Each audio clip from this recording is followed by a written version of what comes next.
अस्सलामुअलैकुम everyone. So today हम अपनी प्रीवियस वीडियो का ही सेकंड पार्ट डिस्कस कर रहे हैं, जो कि हम लोग वीडियो बना रहे थे on the management of cleft lip and palate. अब इसकी जो फर्स्ट और सेकंड स्टेज थे हम अपनी प्रीवियस वीडियो में डिस्कस कर चुके हैं। You can go and watch the video.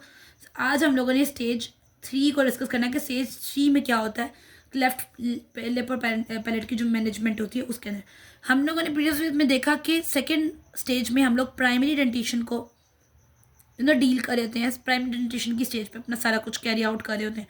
But stage 3 से अब हमारा जो स्टेज है वो मिक्स्ड डेंटिशन है, जिसमें प्राइमरी परमानेंट दोनों मौजूद हैं।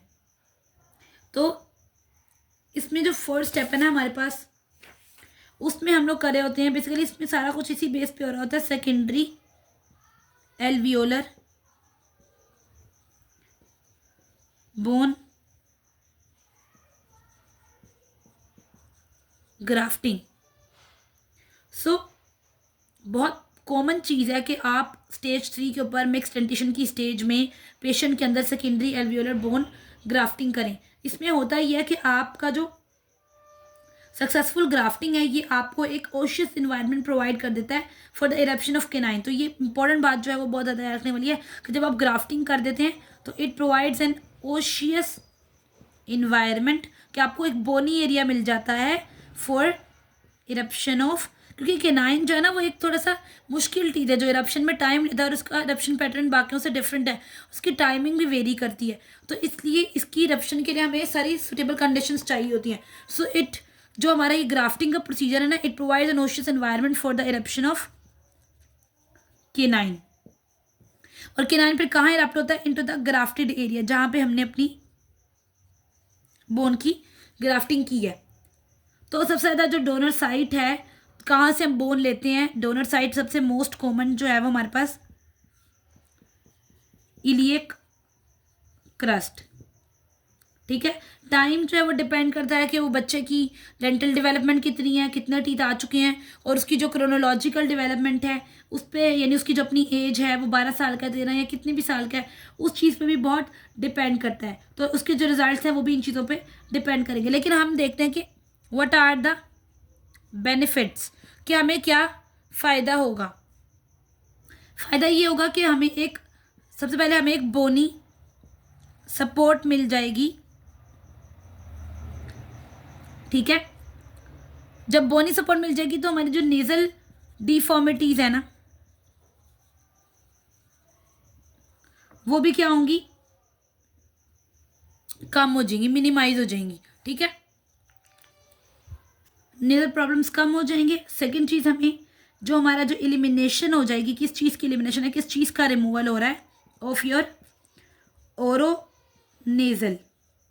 ओरो नेजल यानी ओरल कैविटी और नेजल कैविटी के दरमियान में, एंड ऑल्सो द नेजोलेबियल यानी आपके नोज और लिप के दरमियान के जो फिस्चुलाज हैं, जो प्रोजेक्शंस हैं, वो भी रिमूव हो जाएंगे। इसकी वजह से जो आपका नेजल फ्लूइड है वो भी इजीली फ्लो करेगा और उसके अंदर से एयर भी इजीली पास करेगी। थर्ड आपका ये होगा कि आपके जो मैक्सिलरी सेगमेंट्स हैं वो स्टेबलाइज हो जाएंगे, और जो आपका प्री मैक्सिलर जिसकी हम डिस्प्लेसमेंट की बात कर रहे हैं वो प्लेसमेंट जो हो रही होती है।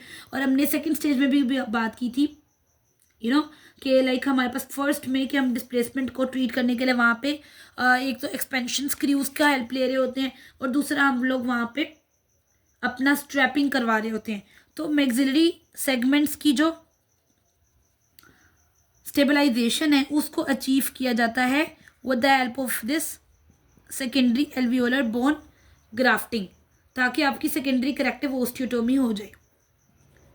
फोर्थ वन इज आपकी जो आपके टीथ हैं, देखो क्लेफ्ट की साइड पे क्या हो रहा होता है, टीथ की इरप्शन में बहुत प्रॉब्लम आ रही होती है, और इसलिए हम वहाँ पे चूँकि हम डिसएडवस में तो हमने कहा था कि ये जो सेकंड स्टेज है ये तो सारी हम मिक्स्ड में कर रहे हैं ना, तो मिक्स्ड में हमारे पास ऑर्थोडोंटिक जो ट्रीटमेंट है वो भी पॉसिबल होता है, जो कि डिसएडवस में पॉसिबल नहीं था। ठीक है, तो अब हमारे पास यहाँ पे नॉन प्रोस्थेटिक रिहेबिलिटेशन भी हम लोग कर रहे होते हैं।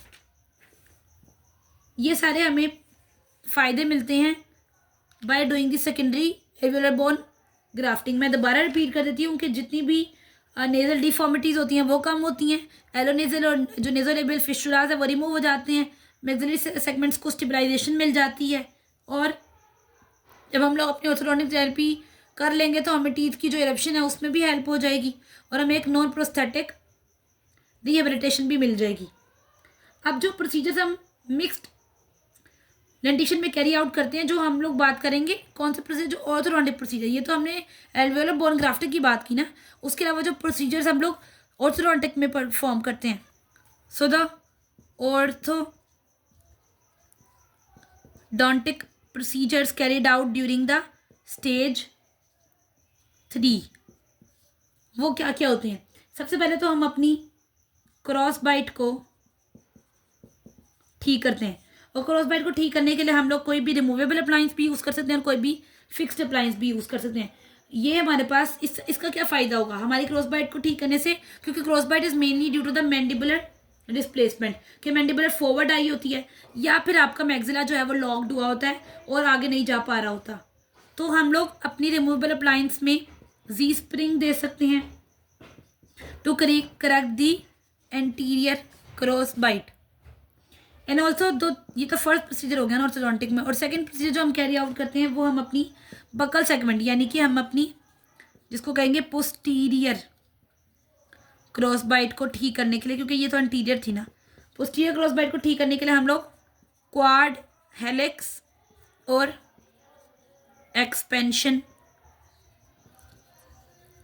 स्क्रू देते हैं। ठीक है, ठीक है। अब अगर किन लोगों में प्रॉब्लम आ रही है कि क्लेफ्ट का भी मसला है, यानी कि एल्वियोलर बोन का भी मसला है, तो उनमें अगर एक्सपेंशन स्क्रू या ये देने से नहीं मसला हल हो रहा, तो हम लोग एक फिक्स्ड अप्लायंस भी दे सकते हैं ताकि स्पेस बन जाए एल्वियोलर बोन ग्राफ्ट देने में। ग्राफ्ट के लिए स्पेस बनानी ज़रूरी है। ठीक है, तो ये हो गई स्टेज 3। इसी के बाद हम लोग डिस्कस करते हैं कि स्टेज 4 में क्या होता है। Now the last stage of cleft palate management is stage 4, and this stage में जो भी प्रोसीजर हम लोग कैरी आउट करेंगे ऑफ कोर्स वो हमारे पास हमने प्राइमरी से शुरू किया, मिक्स्ड पे आए, एंड द लास्ट वन हम परमानेंट डेंटिशन के ऊपर है, जिसमें हम लोग डेफिनेटिव ऑर्थोडोंटिक ट्रीटमेंट कर रहे होते हैं, क्योंकि डिसऑर्डर्स में तो हम बिल्कुल भी नहीं कर सकते, और मिक्स्ड में हम लोग कुछ क्रॉस बाइट्स वगैरह को ट्रीट कर रहे होते हैं। लेकिन इस स्टेज पे आके हम लोग अपना सारा प्रॉपर डेफिनेटिव ऑर्थोडोंटिक ट्रीटमेंट करते हैं अलोंग विद आर ऑर्थोगेनेटिक सर्जरी। तो इसमें पेशेंट को हम डायरेक्टली एक फिक्स्ड ऑर्थोडोंटिक अप्लायंस दे देते हैं। ठीक है, ताकि उसकी जितनी भी इरेगुलरिटीज़ हैं, उसकी इरेगुलरिटीज़ में क्या क्या होगा, उसकी क्राउडिंग होगी, उसकी स्पेसिंग होगी, उसके क्रॉस बाइट्स होंगे, देन उसके ओवरजेट के प्रॉब्लम्स होंगे। ठीक है, ओवरजेट इंक्रीज होगा या डिक्रीज होगा, और उसके अलावा उसकी ओवर बाइट के भी मसले होंगे।